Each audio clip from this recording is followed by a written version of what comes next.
The jigsaw is a tool that will help you make curved and plunge cuts on the boards.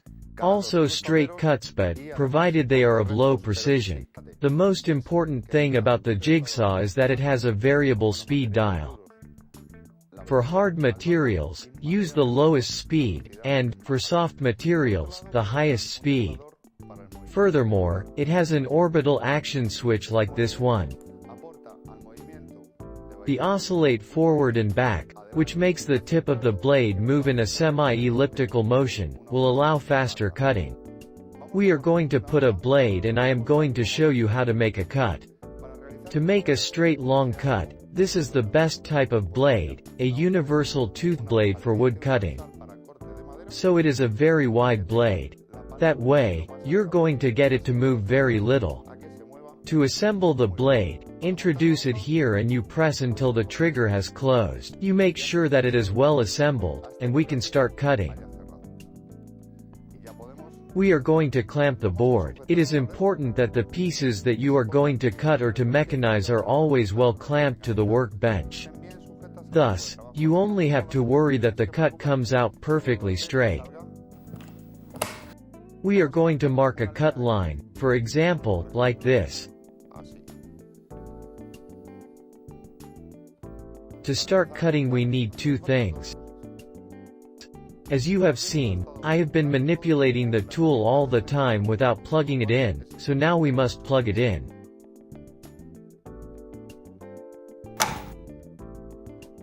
And for safety, although the machine has a protector, we put on safety glasses.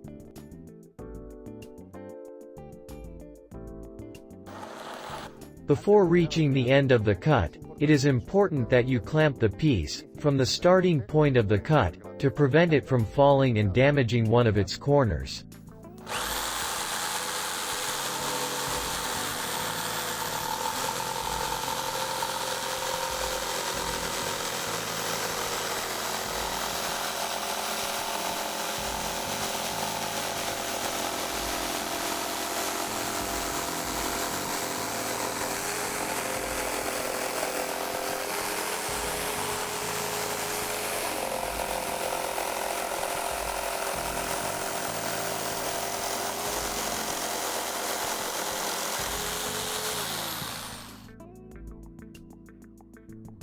Using this method, making a straight cut is very simple.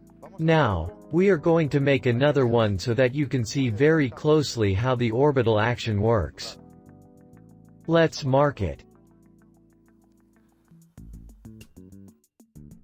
It is important that you pay attention to how the cutting speed increases, as I give more movement to the regulation device. If the materials are hard, do not use orbital action. The softer the material, the higher the level you can use, up to 3, to make the blade go faster. In materials, for example, like iron and all kinds of metals, you shouldn't use orbital action to avoid that the blade bounces. Pay attention. We start without the orbital action.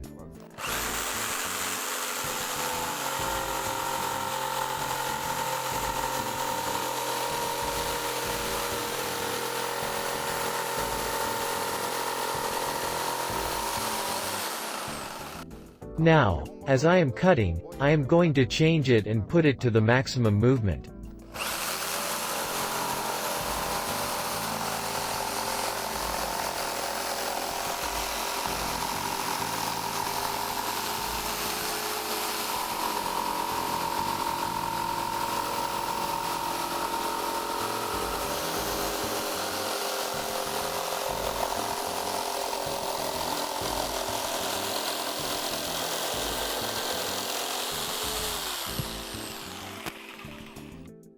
As you have seen, the forward speed has increased, but the quality of the work has become worse, since the machine is more uncontrolled. It is important that you regulate this device well until you master it perfectly. This way, your cuts will be straighter. Now I'm going to show you the curved cuts.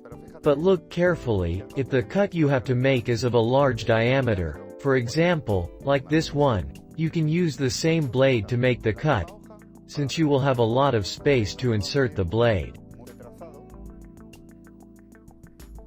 But when the cuts present this drawing that, more than a path to cut, looks like a mountain road, I am going to suggest a blade change, not of tires. Pay attention. Let's turn off the machine. Whenever you are going to manipulate it, it is best to unplug it.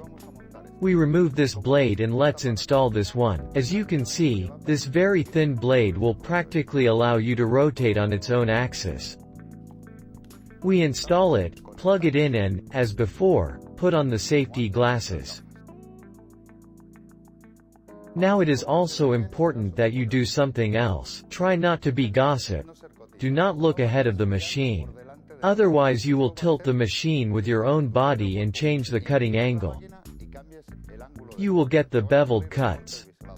You can monitor the machine from the ends. Machines must always be operated with ease, without forcing them. Let's cut.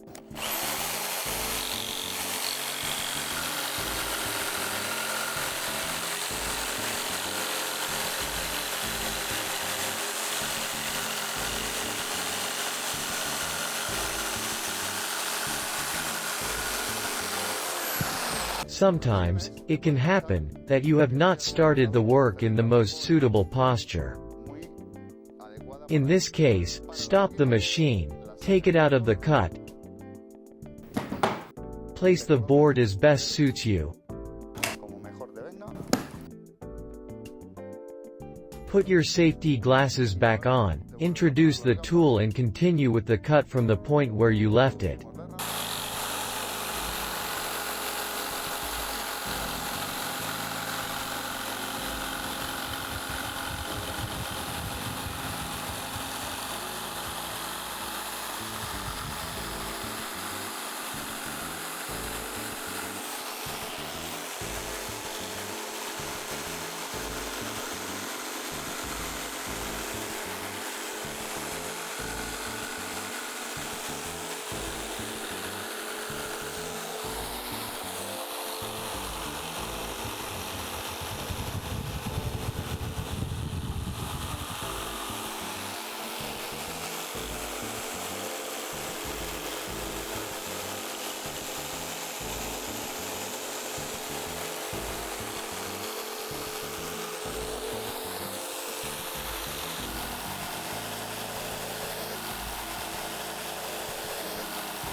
Well, you see, a very complicated layout but possible to do with this type of blade. Now, what I am going to do is a plunge cut in the center of a board. For example, when we set up a kitchen and we have to prepare the hole for the sink or the plate. For this, the easiest thing is to do a drill in every corner with a bit of the same diameter as the width of the blade.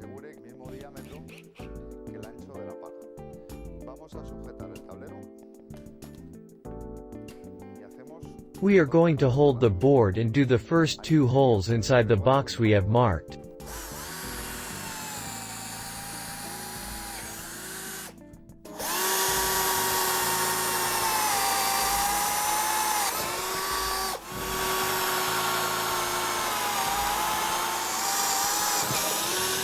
We are going to clean the piece well because now, through those 2 drills that we have made, we are going to pass the blade and start the plunge cut.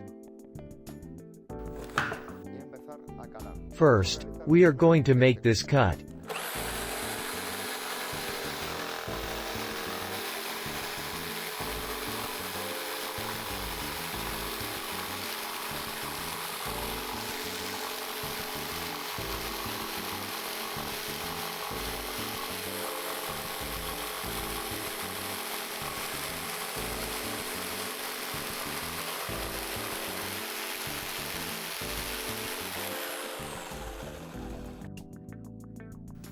Once we're done, take a good look at this. Whenever we use a jigsaw, the cut on one side is going to look like chipping. The explanation is very simple.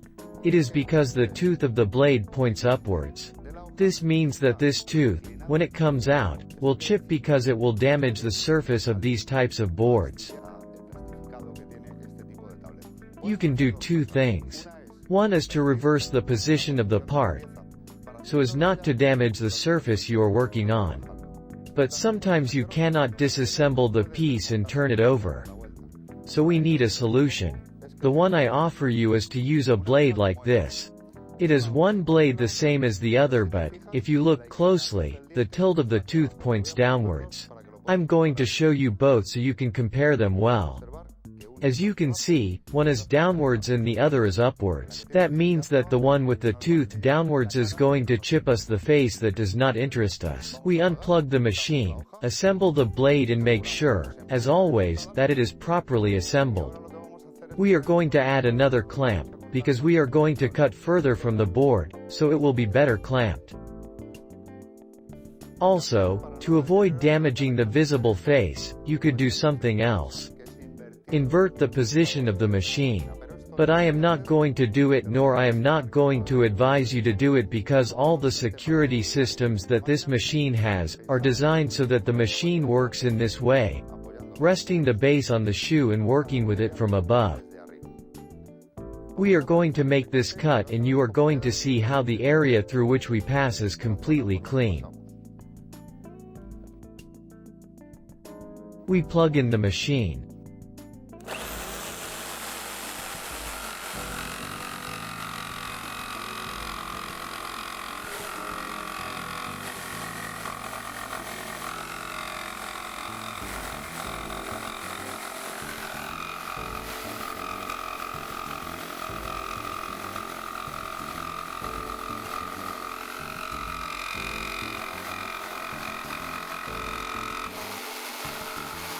Now, finally, I'm going to give you a piece of advice on how to do plunge cuts for a countertop. This tip is useful to prevent the piece from falling on the floor or inside the piece of furniture where you are working. In addition, you do not have to be holding it with your hand through the whole process. Take a wood strip and put it more or less in the center of the cut, always taking care that it stand out from the sides of the inner piece. Put a screw in it.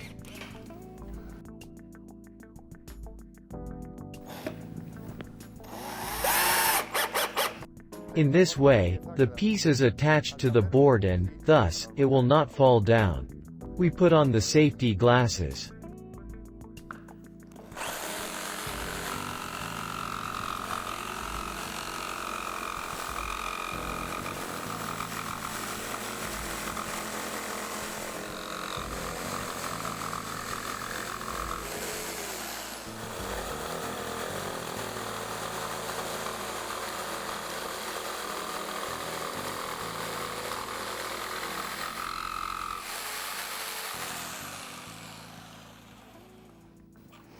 Once you finish the cut, you just have to take the strip and remove the piece that you just plunged. Well, with all these practices, you can already train all the skills that I have taught you. Practice on remnants of wood, curved cuts, curved, straight cuts, and everything you can, until you master your machine and you get used to it. When you manage very well the machine, you will practice another exercise. Look, I'm going to show you another of the benefits offered by the machine. At the bottom, on the shoe, you will find a screw. In other types of machine you will have a grub screw at the back. Well, they all have this possibility. We are going to loosen it and change the position of the shoe. For example there. What you can do is make bevel cuts up to a maximum of 45 degrees. Look carefully, you place the shoe like that and, on the mark you have drawn, you can start cutting. Well, you know, another possibility, another practice.